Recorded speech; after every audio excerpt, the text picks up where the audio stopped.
I wish you all good health. Tu Diep probably doesn't have happiness. Her fate has encountered so many troubles. Now she has lost her light. How pitiful for that girl. Is Jame her miracle of life? But why is she still selfish when she doesn't accept him? Or is she afraid that she will affect Jame's future, and what is Jame doing? He still builds a new house for Tu Diep and still loves her like before. Is that also he can send his love to the girl and then he will leave? Let's wait and see this story. Tu Diep was once a vibrant young woman. Her eyes sparkled like the morning dew. Her laughter was soft as sunlight. But a sudden, cruel accident stole her vision, plunging her into a world of silence and shadows.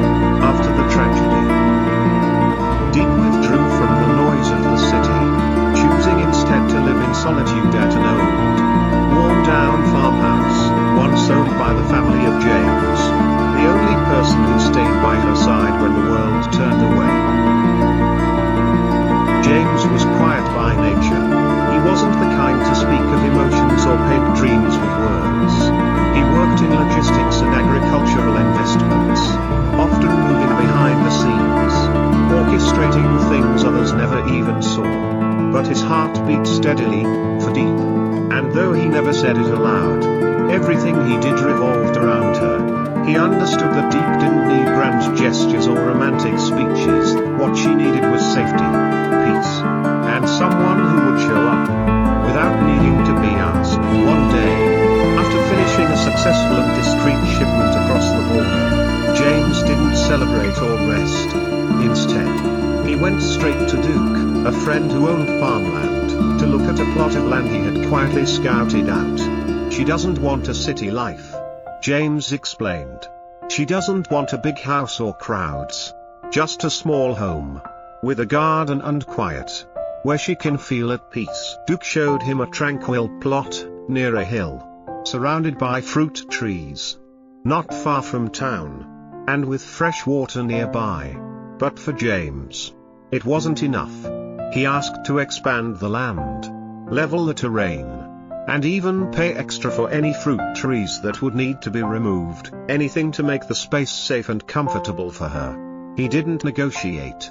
He didn't hesitate. Back at the old farmhouse, James's mother came to visit Diep. The older woman gently took the young girl's hand. "How are you feeling, dear? Is it too lonely here?" Diep smiled faintly. She couldn't see, but she could feel the warmth in the woman's voice. "I'm used to it now, Mom.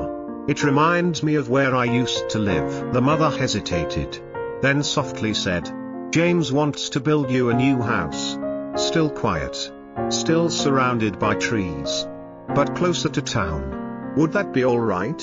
Diep didn't answer right away. She hated to be a burden. After losing her sight, she had learned to suffer in silence, never asking for more than she needed. "He's already done too much for me," she murmured. But the woman gently squeezed her hand. "Sometimes love is quiet. Sometimes people show their hearts in what they do, not what they say." Days later, James came back to the farmhouse. No grand entrance. No rehearsed lines.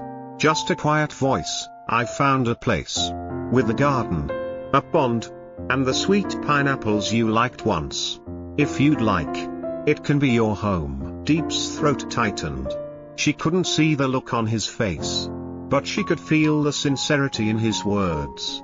"If it's with you, then I trust it." And so, James built the house, not just any house, but a small wooden home nestled in nature, where the air smelled of fruit trees and the sun touched every corner gently. The windows opened toward the sunrise, and there was a bench for Diep to sit and feel the warmth each morning. There was no ring, no promises, no declarations. Just James, quietly placing a cup of tea in her hands each morning, watering the plants, adjusting the curtains, always present. He built her a home without ever saying the word love. But every brick, every tree, every beam of that house spoke it louder than any words could. And Diep, though blind, no longer lived in darkness, because in James, She had found someone who didn't just see her, but truly understood her. It wasn't a love story built on fairy tales. It was built on choice, care, patience, and a house that stood quietly under the sun, glowing with the kind of light only love could create.